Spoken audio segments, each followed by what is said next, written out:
Everybody ready? Okay. Good afternoon, everyone. I'd like to call this public hearing to order. Can you please stand and join me in the Pledge of Allegiance? I pledge allegiance to the flag of the United States of America and to the republic for which it stands, one nation, under God, indivisible, with liberty and justice for all.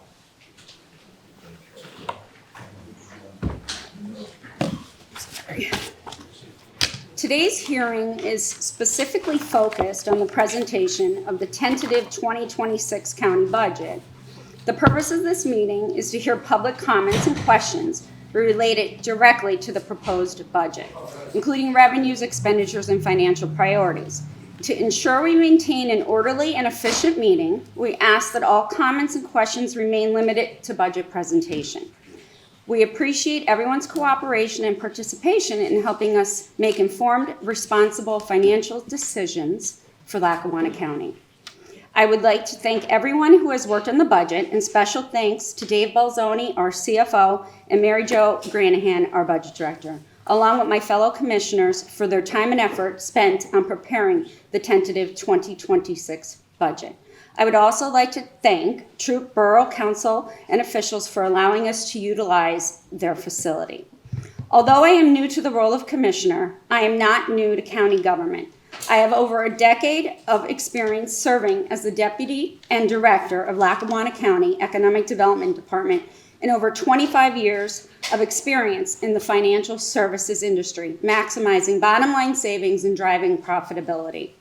In my previous role in the county, the department administered hundreds of millions of dollars in grant funds that were utilized to help our residents and small businesses.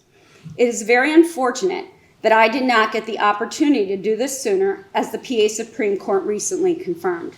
The 7 months my seat sat dormant were 7 months wasted at the county's expense in being able to govern itself, and Commissioner Gahn has only himself to thank for that. With that being said, I have started and plan to continue carefully analyzing the tentative 2026 budget to discover new revenue opportunities and cost efficiencies, all while maintaining the high level of service our community deserves. With that, I'm going to turn it over to Mr. Balzoni to give the budget presentation, and then we'll open the floor for public comment and questions. Thank you, Commissioner Sacco. We went through this process in Ransom not too long ago. I'll probably stay with the version that has some brevity to it as opposed to giving everything, but we did prepare a PowerPoint that had some charts, and I'll try and go through some of them for you. But as an introduction, the $181 million operating budget does not include a real estate tax millage increase, which I think is important for everyone to recognize.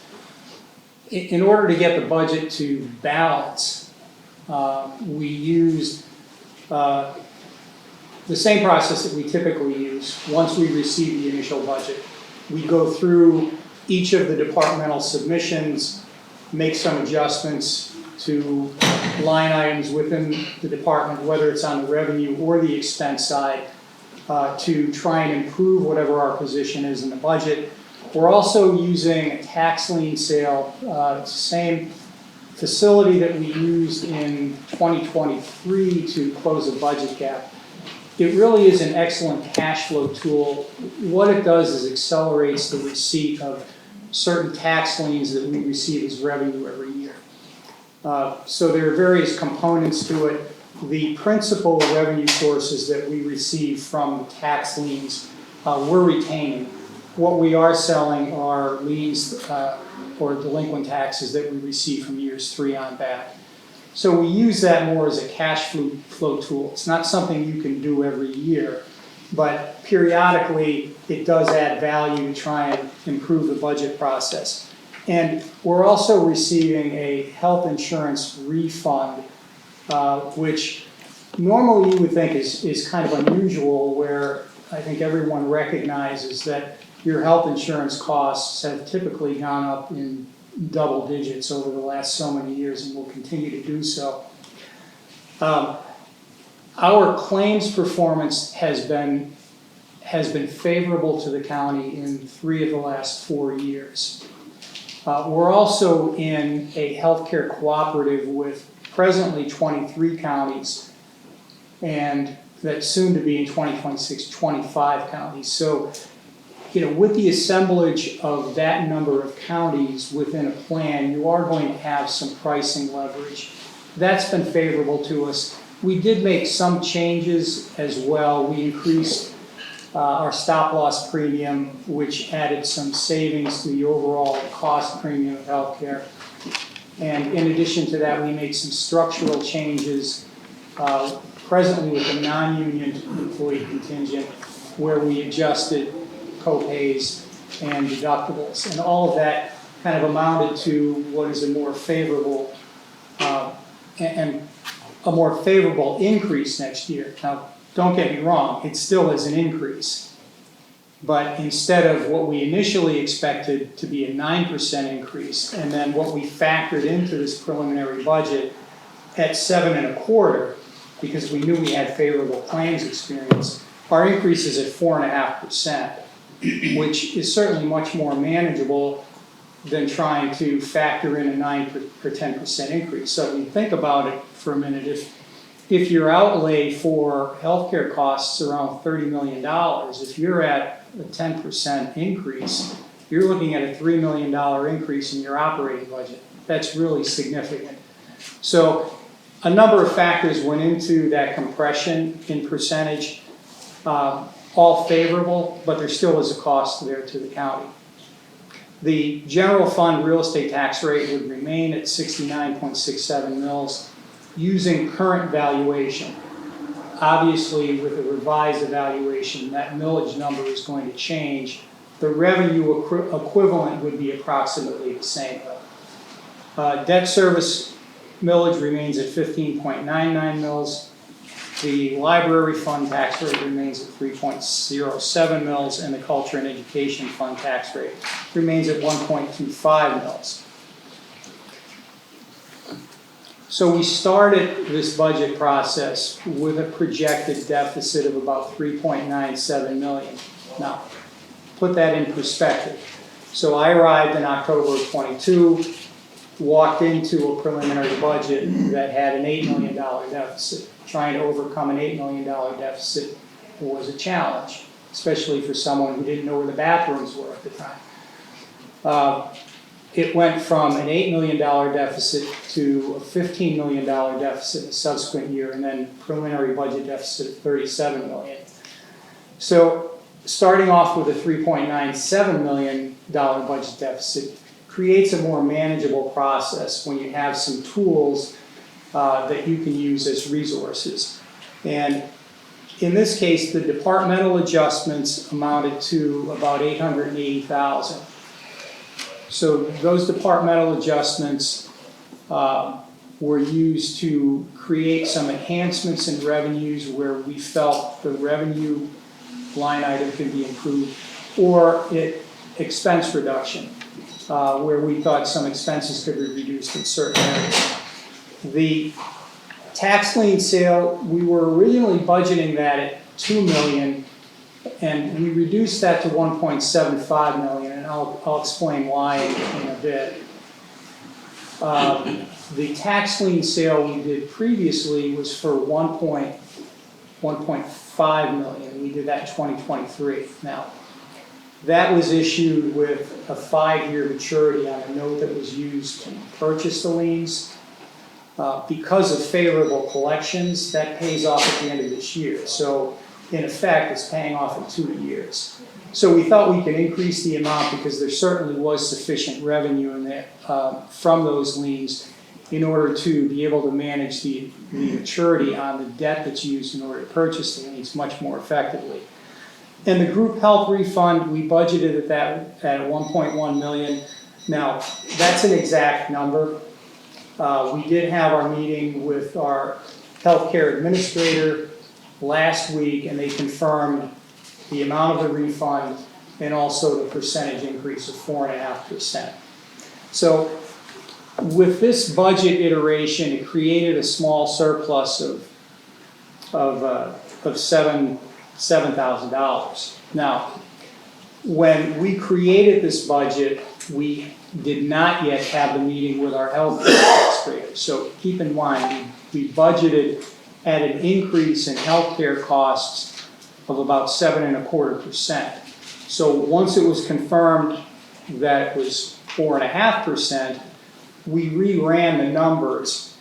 We're going to have a surplus of about 500,000. It's not built into the copy that you'd be looking at here because we haven't revised it yet. So if you're looking at this and saying, what's he talking about?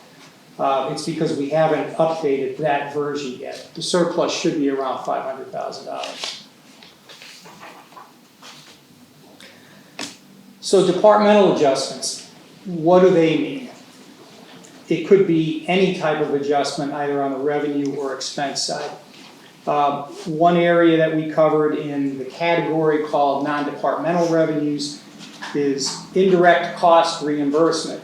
So some of the various funds that are under the county umbrella could actually reimburse the general fund for services that are provided, such as information technology services. We expanded that to include a couple more departments that had not been included previously.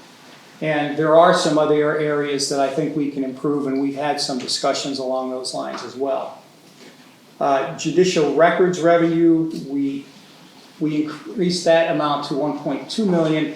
That was based more on historical analysis and based on trend line projection. So we felt that was a fairly realistic adjustment that we put into the budget. We use a number of consultants for various purposes. So just as an example, in order to assist us to get the audit completed on time, which has been a real problem for the county, we brought someone in to help us with audit prep. Those hours should be reduced as our staff is becoming more familiar with that process, and therefore that cost would go down. So we're projecting a slight reduction in 2026.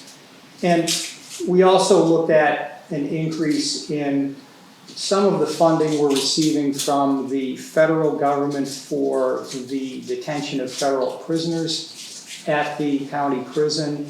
We included an increase in that revenue, again, based on trend lines. Now, all of this is subject to adjustment. And what I'll say relative to the budget process is it's an inexact science. I've always referred to the budget as a living, breathing document because it evolves throughout the year. You make adjustments. When we were working on the 2025 budget, I didn't expect Harrisburg to close the doors and withhold revenue from us. So there are always things that come about every year that you have to make adjustments for. You pivot, whatever the situation is, you adjust. That's part of the budget process. So I talked about the group health refund and the savings that we're starting to achieve through some changes to the healthcare plan. We could make more changes to the plan. Some of those healthcare benefits are contractual. And so, we have unions and we have contracts that state in certain cases specifically what those benefits should be. Some of the changes that we'd like to make would have to be done through bargaining with the unions. Now, we looked at some changes that would be very supportive of what we want to achieve through the budget process, but also not necessarily punitive to the employees. Now, in this case, with the healthcare refund, we achieved some plan savings through administrative cost reduction and underwriting gains, superior risk protection, and group purchasing power. And our plan claims are expected to be at about 93% of what was anticipated for 2025. If your plan claims against your healthcare plan come in less than 100%, there's a good likelihood that you're going to receive a refund based on what you outlaid. It's not always going to be the case. Last year or the year before, our claims were just over 100%. But again, they've been favorable in 3 of the last 4 years. Had talked about the tax lien sale and its value as a cash flow tool. Basically, we're taking what we get annually and accelerating that revenue. So if we get about $600,000 annually, we're accelerating the receipt of that revenue by 3 years. So we're taking in $1.75 million now as opposed to $600 a year. Again, it's a great cash flow tool. You're not going to use it every year. Periodically, it might have value in the budget process, as we believe it does in 2026. So total general fund revenues are at $180 million. The approximate expense line is really about the same, with what we anticipate will be about a $500,000 surplus in the budget. Debt service fund revenues are at $24.97 million, and library fund revenues at $7.8 million. Now, the $180 million for the general fund also includes $1.8 million that gets assigned to the culture and education fund.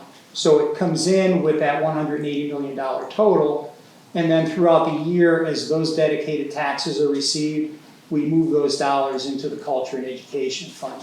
So just to understand that the $180 million is not used exclusively just for operating purposes. There is a dedicated $1.8 million that goes to the culture and education fund. I created some pie charts which look great on the screen, maybe not quite as much so here, but for anybody that can see the colors, okay? What's important to note is when you're looking at revenues, that orange color is what would be called non-departmental revenues. Non-departmental revenues consist of a number of various line items.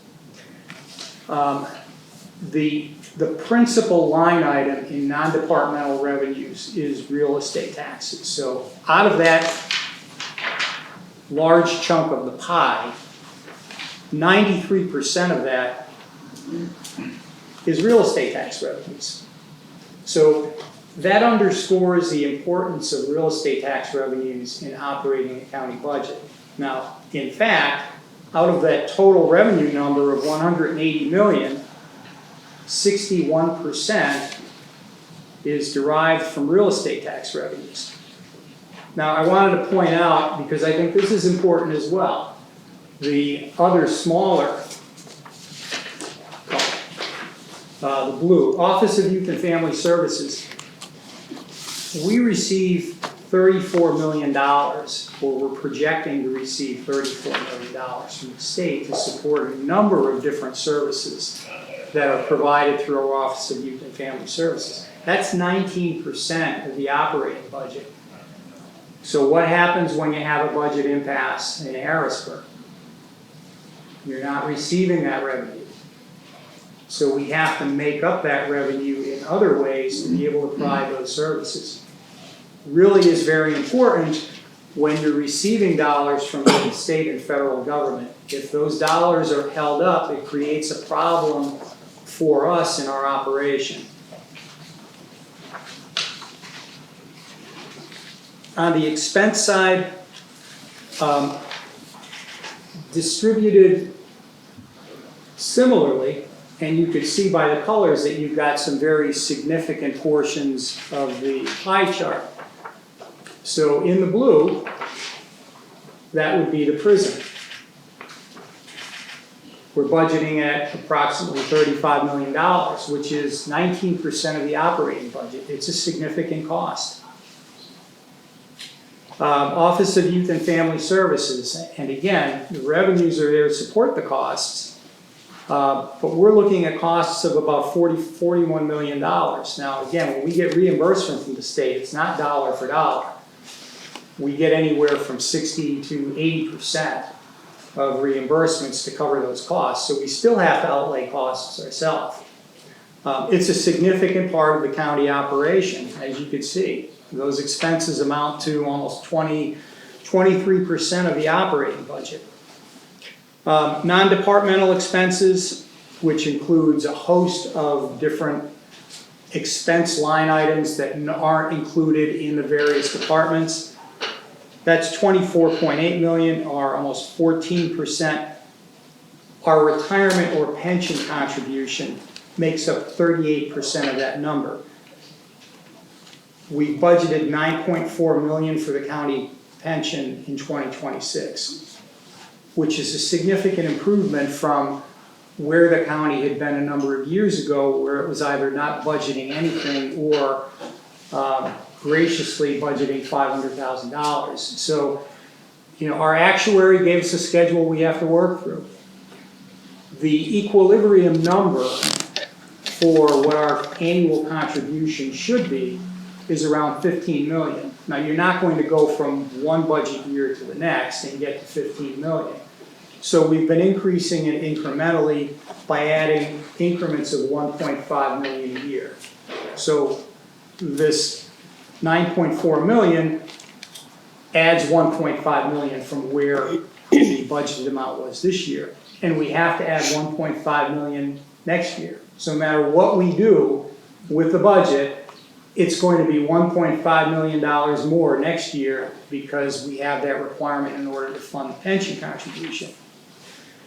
So again, just to kind of reiterate, millage is going to remain the same. The general fund and culture and education millage rate at 70.92 mils. And again, that includes the 1.25 mils for culture and education. Debt service at 15.99 mils, and the library tax at 3.07 mils. Now, I have my dissertation takeaways and summary. I can just leave it at that if you'd like. I think that probably would be fine for the presentation. Absolutely, thank you so much. If I may, can I just piggyback on just a couple things? I'm going to allow for commissioners' comments after we allow the public to comment, so I'd like to stick with that. Okay, sure. Okay. So at this time, we'd ask for any public comments or questions, and again, please limit them to the budget presentation. And please, when you come up, just state your name and where you're from. Yeah. Floor's open. In Kevin Gilbride. Oh, I'm sorry. Kevin Gilbride, Lackawanna County resident. In 2022, you said you had an $8 million deficit. In 2023, we went to 15, and then we went to 37 million. On November 7, 2023, we bought a building for $5 million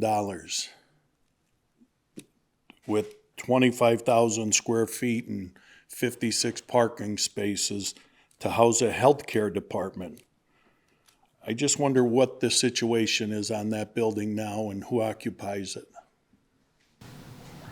Well, that building was purchased before I started. Okay, not sure exactly when the transaction was completed, but the prior administration had determined at that point that they were going to assume health department responsibilities from the Commonwealth of Pennsylvania, purchased the building. It was initially designated for the Department of Health. It's been repurposed to some extent. The single tax office is in there, as you're well aware of, and also the Office of Youth and Family Services. We've incorporated in the budget for maintenance of the building. But we put $1.8 million into that building after taking it off the tax rolls. So in today's, you couldn't build a building with 25,000 square feet and only supply 56 parking spots. So is that building empty? And it's off the tax rolls, and we're not getting any income as we were when Penn Fed was there. And now the county owns it, so what are we doing with that building? Because it seems like it's just a hole. Well, all I can I can respond to it from a budget perspective. Okay. That the building was acquired for the purpose that I outlined. The purpose had changed, and we're budgeting for the maintenance of that building. It's populated now by Office of Youth and Family Services employees and a single staff. How many people today work in that building? I don't have that number. Okay, can we get that number? Sure. Or do they work from home? Because, I can, I can expound on that if you'd like me to. please. So when we took office, that building, as you suggested, was for the Department of Health. And what we did an analysis in the first 6 months of our administration last year, and found that it was not appropriate really to have a Department of Health because we were going to end up paying more money than was originally suggested, and we really didn't feel like we needed a Department of Health because there was a lot of crossover between other state and federal agencies. So we decided to part ways with the Department of Health. The state basically gave us that building, right, Brian? It was 4 million from the state and 9 from our. Right. So one of the things that Commissioner McGoyan and Commissioner Chermak and I talked about was, do we sell the building?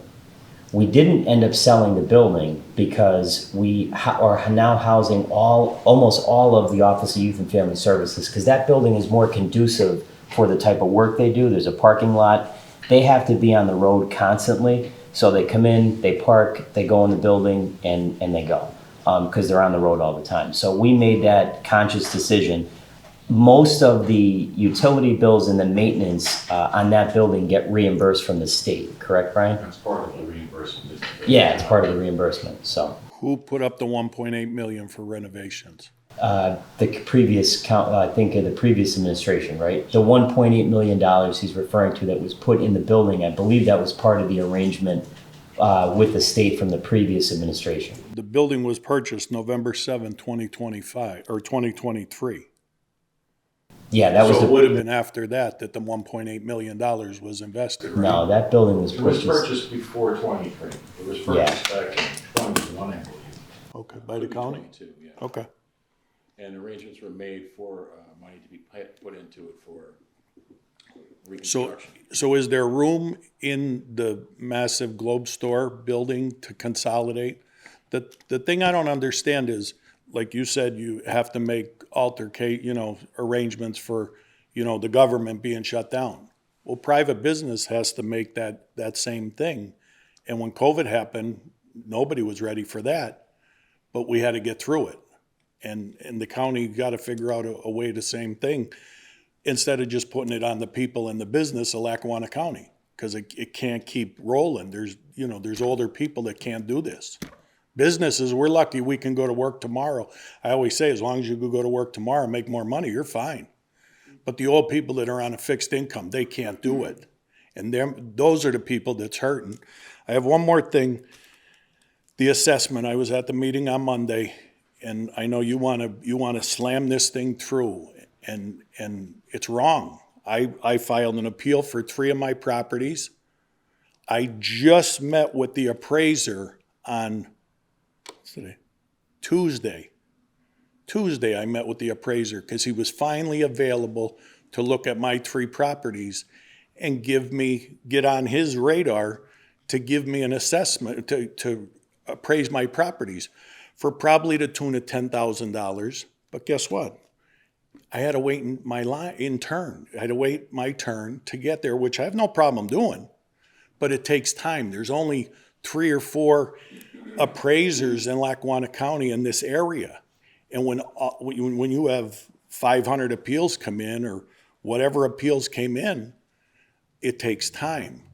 So my question to you, Mr. Guyan, is when you have half your tax papers ready to go into the government, do you say, send it in? Or do you say to your accountant, file an extension for me and let's wait till we get everything together? So the only way that I would respond to that, and I appreciate the question, it's not that I inherited this. I wasn't here when they decided in 2022 to move forward with reassessment. But I think that the context here is important. This is a court order that was signed by Judge Munley that says the county has to finish the reassessment by January 1st, 2026. So it's, in my opinion, and I understand what you're saying, but in my opinion, it's a matter of we don't have a choice. If we decide somehow to deposit or stop it, as has been suggested, which, and I understand that argument, but I don't think we can because we're under this order. And the plaintiff's attorney, remember, a couple years ago, a group of taxpayers sued Lackawanna County because they said they were being overtaxed because we haven't had a reassessment since 1968. And they were going to win that case because there was case law from other counties. I think Washington County is an example where the taxpayers sued and the court ended up forcing the county to conduct the reassessment. So the commissioners that... What did it cost the county? When they threatened to sue, what did it cost the county? The entire reassessment? No. Those that you mentioned, that select few, were gonna sue the county. No, they did sue the county. Okay, and how much did they get? What do you Did mean? they get a settlement? No, this is the settlement. So this is the order That was the alternative. Yeah, so they The basically, reassessment. yeah, they basically said, we will not continue the lawsuit because the county has decided to conduct the reassessment. But this says they must finish it by January 1, 2026. But we can't go to those people, the plaintiffs in that thing, and say, hey, the people of Lackawanna County can't get an assessment, can't get an appraisal. Just based on the media report, there was I think a newspaper article or some media report where they interviewed the plaintiff's attorney, and forgive me, I can't remember her name, but she was pretty clear that they're not going to be willing to do that unless someone could provide a compelling reason to stop the reassessment or to pause the reassessment. I'm not even saying pause it, I'm not saying stop it, just grant an extension, just time. Well, you'll be able to appeal next year. You can appeal every year. But I have to pay this year. Right, but there's no way to do anything about that because we're under the court order. That's just my take. But how many court orders in the last 8 months of it being in court with yourself and the commissioners in Lackawanna County, how many court orders did we press for information? And how many days have we spent in court fighting between three people over court orders? Right? A court order could be fought, right? Well, they're two separate issues. This is pretty clear that we have to complete it by January 1st. So you're telling me if we go into a Lackawanna County Court of Law and ask the judge to extend this because we have 500 people that are waiting for appraisals on their property because it's commercial people. It's commercial people that got killed with COVID, and it's commercial people that struggle every day and rely on themselves to pay the bills. Yeah, I understand your point of view. I just don't think I think it's highly unlikely that would happen if we were to go to Disagree court. with you. I Okay, disagree I with you understand. since the commercial people are the ones that pay the bulk of the taxes, right? So why wouldn't you want to give that courtesy to those people? I'm not, the courtesy of what? The courtesy of the extension. The federal government does it. When you're not ready, you could defer it for 2 years. Right, but in this specific case, We could defer it for 6 months or a year. and I respectfully disagree with you. Okay, thank you. Thank you.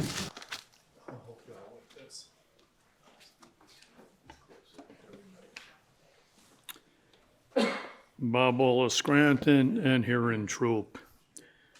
Listening to what Mr. Gilbride said, first of all, I have filed a lawsuit to stop the assessment for a lot of reasons. Tyler Industries was so damn confused and screwed up on how they did things. It's an absurdity to think we even subjected ourselves to that. They took a church, Holy Cross Church I own on West Side. The city was going to tear it down for $200, and they assessed it at $3.1 million, which just shows the incompetence and stupidity behind this assessment. And it's been that through everybody's property. They just drove by, looked at a property and said, oh, we think it's this. We think you're doing this in the house, without ever going in, without ever seeing what went on.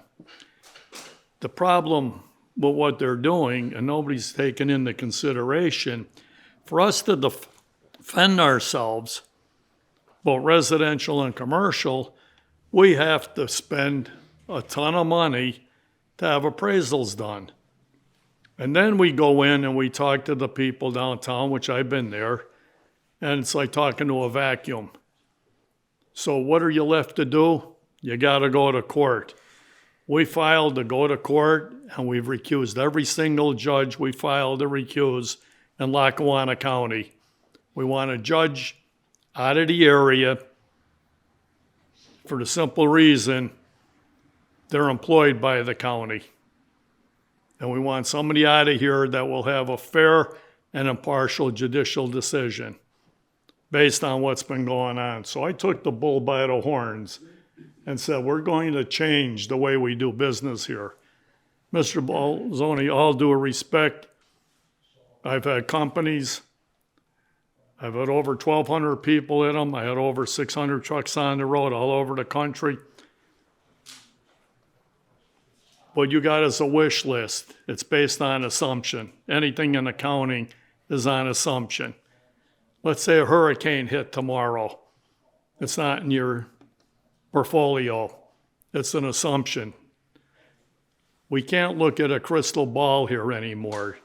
You need to make hardcore just, but you can't take it out on the people in this community. You have the University of Scranton, tax exempt. Now you have this new group coming in, buying the 2 hospitals or 3 hospitals. They're tax exempt. Who's getting screwed over? The people in the community. You could go to the University of Scranton. I've raised this issue. They backed the queer organizations, even though people don't want to hear it. It's factual. It's who they are. It's what they did. The university allowed it to happen. A sitting member on city council was part of it, was actually the leader of it. Went against the rule of God. Man and woman.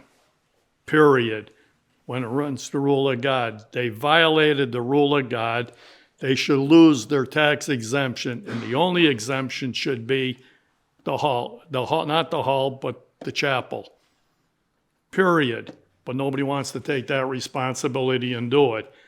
Yet, you guys in the past put the screws to everybody here, and I've been subjected to it, where my appraisals on my properties, where my house went up, but yet the county owes me over $18 million because of the fault of the Tax Claim Bureau. But nobody's addressing that. Mr. Balzoni doesn't have that in his estimate, how we're going to get paid. And that's coming to fruition. So these are the issues that we have a crystal ball in Lackawanna County, but that's all it is. It's not factual. You can make many, many cuts in many, many areas if you're efficient in how you're operating, your fleets, and everything else you're doing here. Your fire truck should be all natural gas. All the county vehicles should be on a natural gas for number one. So that's just one way, but that's not the estimate.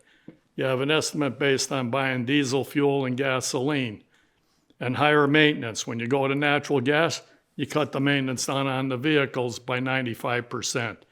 And these are some of the things. It's not in that wish list.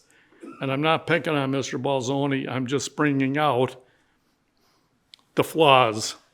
But the main thing that's going to happen. And if you have some ideas, Yeah. we could take them offline too and share Commissioner, them. is going to happen. We have to spend our money to fight this assessment. That's not even been taken into consideration, to the cost of the people who can't even afford to live here anymore. Thank you. Thank you.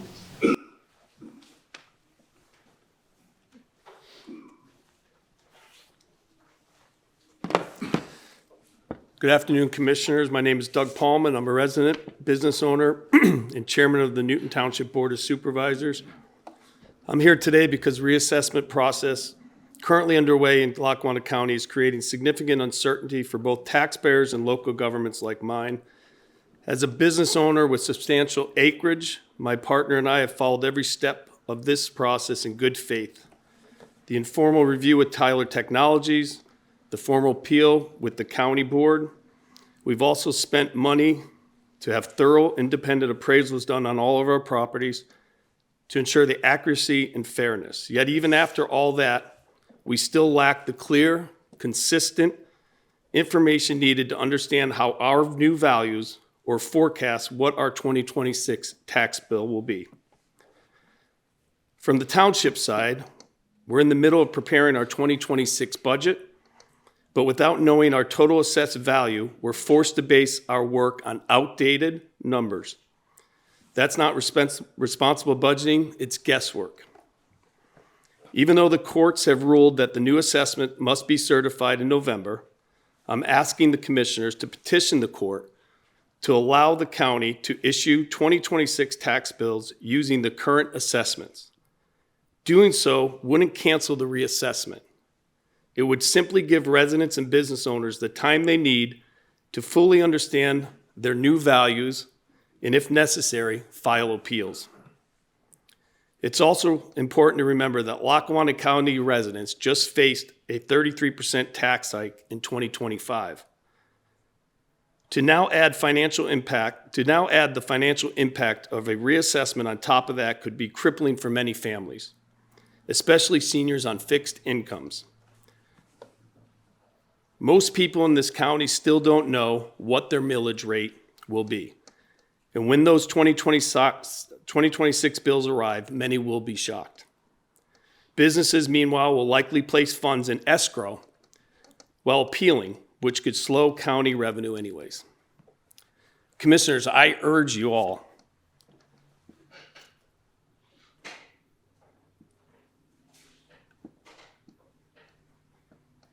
to do what's fair, reasonable, and responsible. And that's ask the court to delay the implementation until the 2027 tax year. Give taxpayers, townships, and businesses the clarity and transparency that we all deserve. I thank you for your time and wish you guys the best on the certification of the assessments. Thank you. Anyone else have any?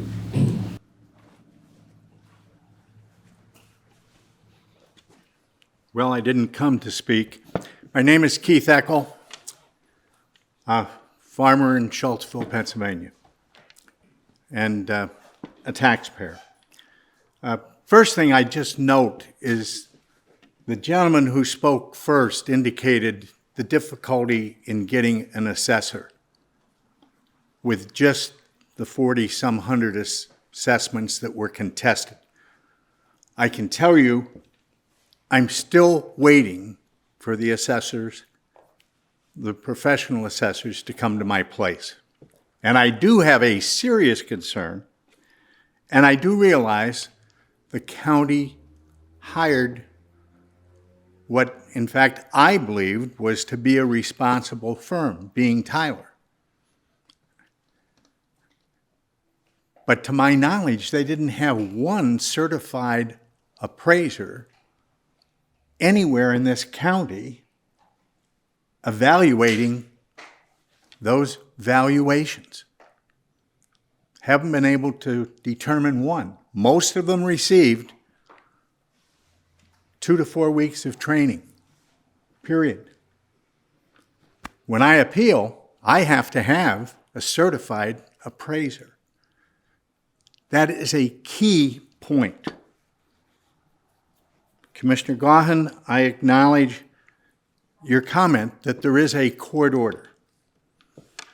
But you probably have more experience than most in this room in appealing other court orders in the last 6 months. And as a result of that, I cannot believe that an appeal can't be made for an orderly delay. Is assessment necessary? Reassessment? Absolutely. It's 60 years overdue. But it needs to be done properly and right. I have a concern with only 4,000 appeals because my phone rings every day with people looking for insight and advice on what to do. They do not understand what has happened. And it is more difficult to understand. And I know the problem with establishing an estimated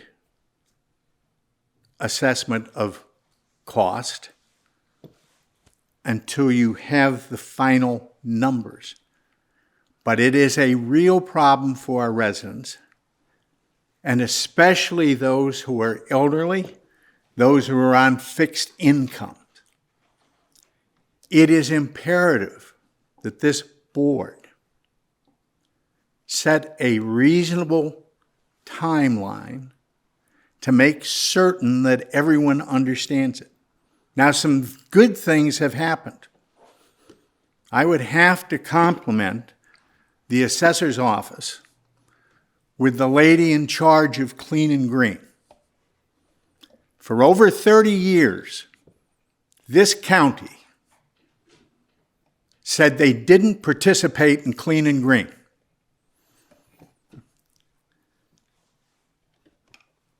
This county produced a governor, Governor Bob Casey, who presided over Clean and Green and also permanent farmland preservation. Every acre that I own in Wyoming County has been enrolled in Clean and Green for 33 years. I had to file suit against this county on a singular property before it was adopted. And about 6 weeks after I filed suit, a farmer theoretically came forward and asked for Clean and Green, and it was immediately adopted. You do have as good a person working, handling Clean and Green in the assessor's office that I have witnessed anywhere, and you're to be complimented for that. But I can also assure you, there are many people that do not know what Clean and Green even is because it was discouraged for so long. And it doesn't have to be agricultural land. Open space, forested land, and on open space land, if you demonstrate that you can produce $2,000 of agricultural products on it, it qualifies. But our residents are not aware of that, and they haven't been aware of that. I urge you to do whatever can be done, obviously with the legal system to do that. I'd also express some concerns about budgeting and a question. My first question would be, what's the personnel cost for Lackawanna County? Do we know that? All told, it's a significant cost. I can give you the total, but it incorporates not just salaries, but benefits as well, and we talked about. That'd be okay. Be helpful for me. Sure. Because when you're looking at costs, you really have to look at how efficient your operations are running. I've had a little experience in that area. I chaired the board of a company that, when I left, had 32,000 employees. And with the technological changes that have occurred, they now have 27,000. And their projection in 3 years is 23,000 employees. Doesn't sound like I did a very good job chairing the board if we were that inefficient. But I think you absolutely have to look at the efficiency of personnel. And when it comes to budgeting, Absolutely, you have to focus on it at this time. But ladies and gentlemen, you've got to focus on it all the time. At the very least, every 3 months, every department head should be reporting to you as where they are in their budget process. So you know where there are problems, not at the end of the year, but throughout the year. We face a major challenge.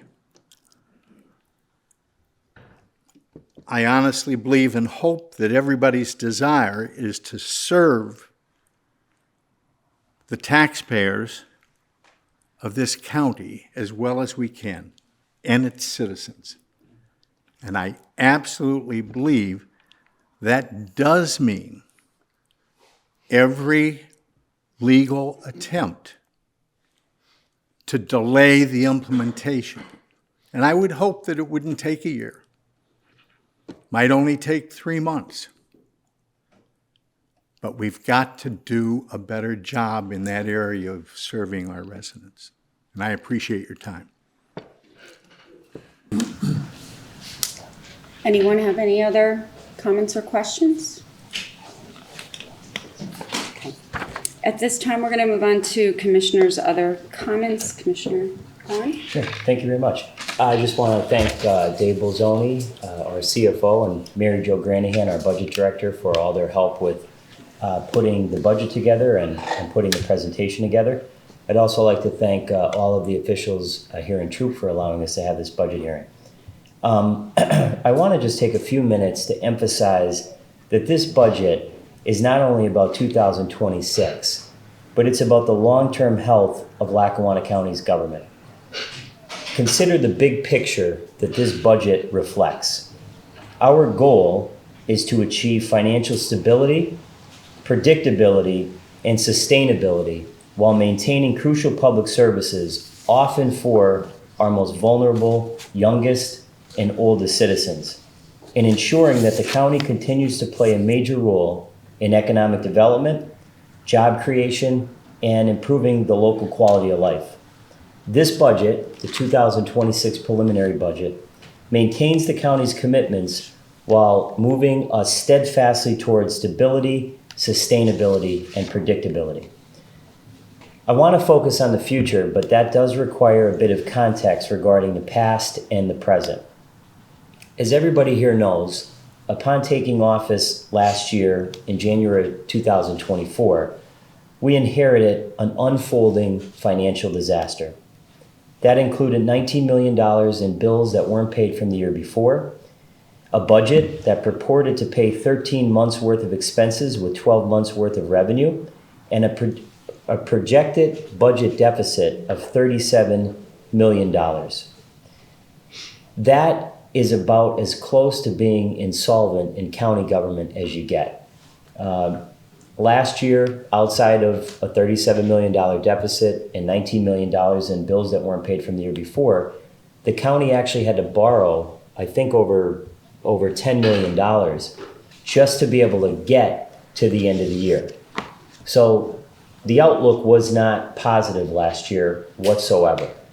Mr. Bolzoni and I have a lot of experience inheriting governments that are on a perilous financial course. In 2014, I was elected to City Council in Scranton. Mr. Bolzoni came in as a business administrator, and the city at that time was in a similar position to what the county is. Had to sell off the Scranton Sewer Authority, had to lease the parking authority.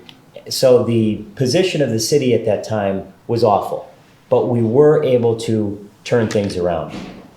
And one of the first things we did last year was identify the major issues, both from a financial perspective and from an operational perspective, and we moved very quickly to rectify them. We asked for outside, independent financial expertise, and then we listened. So to Mr. Eckel's point, and I have a great deal of respect for Mr. Eckel, we did hire a financial experts in PFM that laid out an unvarnished assessment of the county's cash position and structural deficit and the steps necessary to put us on a sustainable path. And in terms of efficiency, which I think you would mention, which I agree with you and I think is important, they took a look at county government, not just in terms of the finances, but also in terms of the operations. And that had not been looked at in a very, very long time. So we worked with them to develop not only a 5-year financial plan, but an operational plan about how we can become more efficient. And that plan is on our website, and there's roughly 47 recommendations, many of which we are currently working through right now to implement. Now, those recommendations, many of them were not easy and they were not popular. They required us to tighten our belts, freeze discretionary hiring and spending at key moments last year, and prioritize core services. But they also gave us a plan, a roadmap out of crisis that we followed step by step. The fact that we are here in Throop today and we can present a balanced preliminary budget that does not raise taxes demonstrates that the hard work we have put in and the incredibly difficult decisions we have made, including the very unpopular tax increase, are indeed moving the county government towards stability, predictability, and sustainability. And this is no accident. It's the product of a solid plan, honest accounting, and the hard work of county staff who tightened spending, found savings, and kept essential services up and running. I'm not up here today celebrating complacency, but I am acknowledging, and I hope we can all acknowledge, progress. The county is now on stable ground. And to give you an example of that, the county receives a credit rating every year. And the credit rating for the county has dropped over the last few years because of the financial challenges that we face. But within that credit rating, you can have an outlook of one of three ways. You can have a positive outlook, you can have a negative outlook, or you can have a stable outlook. The county's outlook for the past few years, many years, has been negative. And that sends a message to the banking community and to the community at large that we don't have our stuff together, so to speak. Well, I'm proud to say that our last credit rating, the outlook was stable. And that, believe it or not, is a big deal. The fact that now the banking institutions are looking at us and they're saying, you are now on stable financial ground. We also have to remember that this is not just about revenue, although that is important. For example, structural reforms to our healthcare administration have resulted in next year's originally projected healthcare increase, as Mr. Bolzoni had mentioned in his presentation, of 9% being reduced by half to 4.5%. That's an enormous savings that also goes to the baseline, so that future increases will be a percentage of a smaller number. And again, that was a very unpopular move that we decided to make last year, to alter the healthcare plan. We're currently negotiating with our bargaining units in the county, but we made those changes to our non-union employees, myself and the other commissioners included. And that was a difficult decision. That means now that we have co-pays. That means that we had to raise we had co-pays. We had to raise the co-pays, and it means for the first time we have deductibles. So we are taking that seriously, because if you look at the finances in county government, one of our, if not our biggest expense, is healthcare. And that continues to skyrocket, just like it does for almost every other business in the county, in the state, and in the country. These things, again, do not happen by accident. They happen because of decisions that we made last year. Likewise, improved administration at the county prison has slashed overtime there and has created a path to keep it under control. We met with the warden last year and looked at his overtime budget. It's well over $2.5 million. And we said, we have to do something about this. We cannot be spending this type of money on overtime. We developed a plan, we implemented the plan, and we are on track to be under budget by well over $1 million. That's a big deal. That also signals to other departments that we're taking overtime seriously. We're not just going to continue to write out checks without a solid plan. Those are just a few examples of many of improved financial stewardship. But I also want to emphasize that we achieved those reforms without sacrificing county operations or progress. We have produced a truly extraordinary turnaround of the Office of Youth and Family Services, which was in disarray when this administration began in 2024. Now, Many people throughout this county don't have a true understanding of how the Office of Youth and Family Services work, myself included before I became a county commissioner, because most of us don't use those services. But I can tell you, without a shadow of a doubt, they are important. These caseworkers that we have working for the county, they're the ones who go into the homes and help those children who are in dire need. I mentioned last night in Dunmore at the budget hearing that I put on a baseball hat and a pair of jeans and went out undercover with one of our caseworkers last year and spent an entire day with them. And it was one of the most unbelievable experiences I've ever had. And it really has pushed me to spend a lot of time focusing on the Office of Youth and Family Services. I saw the abject poverty in Scranton, in Carbondale, and in other areas in Lackawanna County, and what these children are going through. So last year, OIFS had a provisional state license. They lost their license. A massive case backlog, scores of vacant positions, and as a result, rock bottom morale. Today, proud to announce to all of you, and this has been widely reported, that the full state license has been restored. The case backlog has been slashed from well over 1,000 to under 100. Dozens of crucial caseworker positions have been filled, and retention rates have improved. Last year when we took over, there were about 13 caseworkers. Today we have well over 50.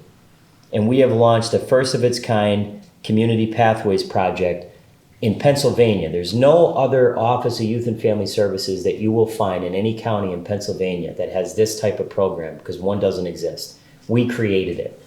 And it's going to help vulnerable children and families get the help that they need to thrive before they become subject to the child welfare system.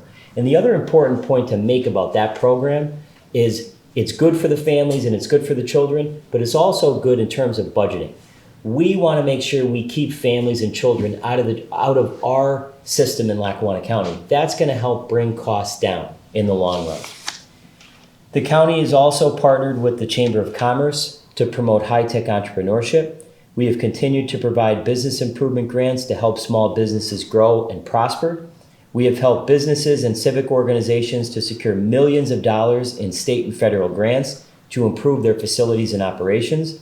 And our Department of Economic Development implemented a program that I'm very, very proud of, and I have to give them a lot of credit.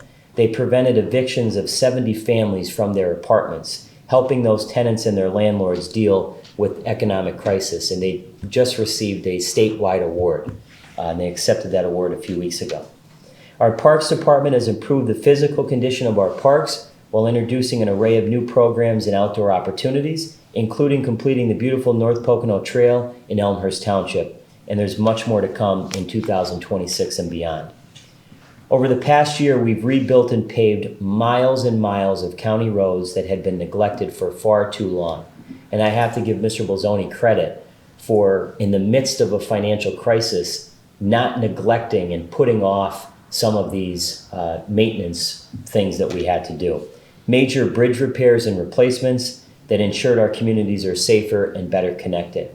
We've invested in Lackawanna County in modern equipment and smarter planning so that infrastructure work is done faster, cheaper, and built to last. There are still many challenges that lie ahead. The county, in my estimation, is still in the early stages of recovery, and there will be more difficult but necessary decisions that have to be made. But what I think we can be confident about today is that we have stopped the free fall. We have stabilized the ship, and we can now plan forward instead of scrambling month to month. And that matters. It matters for businesses who need predictability, for families who rely on public safety and human services, and for every taxpayer who expects honest stewardship of public dollars. The preliminary 2026 budget demonstrates that the long-term structural reforms, although some of them were very unpopular, that we have embraced are beginning to improve the county's finances and operations. And these results are a great incentive to continue those reforms to ensure stability, predictability, and sustainability. Thank you. Thank you, Commissioner Gunn. Thank you. Commissioner Schirmer? Well, again, I want to thank everybody for coming. I want to thank Throop Borough and Andy for having us here today. And again, Dave, Mary Jo, the team in the finance department, with their monumental task of trying to deliver balanced budgets, It's not easy to do. But, you know, we work with them on a daily basis. We know what's going on, and it is a living and breathing document, because things change. Like Dave said, they change minute by minute sometimes. But it is something that we're looking at. We're getting close to the final budget. And I mentioned it in other meetings that you know, it's an acceptable budget, but it's gonna be a thing that we're gonna be looking, beginning of next year, we're gonna be looking at it every day. So we're gonna make improvements to departments, we're gonna look at every line item, so we have a lot of work to do. And that's our job, and we will do that. The big question here today and is reassessment, and it has been an issue that, you know, to me, I mean, it's not a secret, I didn't vote for it back in whatever year that was, 22, when we were just coming out of a pandemic. Basically, we were still in a pandemic, and now we're gonna initiate a reassessment. You know, I had a problem with that. I thought there was poor timing. I don't disagree. I agree with Keith Eckel that we have to have a reassessment. Absolutely, no question. It's years and years overdue. But it's gotta be done correctly. It has to be done so that people can adjust to it. Like Keith said about having appraisals done. These commercial properties have had a hard time. I know a few that haven't been able to get any appraisals, so they're behind the 8 ball now. They won't be able to make the assessment hearing, so they're out of luck. So that's a huge issue. Talking with a person just not that long ago, an elderly woman that lives up in Archbald. Husband passed away. She's been in her house, I don't know, 60 years. She survives on $11,000 a year in Social Security. So what is she gonna do? She's asking me. Well, there's no tax in this world that should make somebody homeless. You know, if she's driven out of her house, that's a big problem. I've been asking many times, there's other counties do it. There's multiple programs in place to help these folks.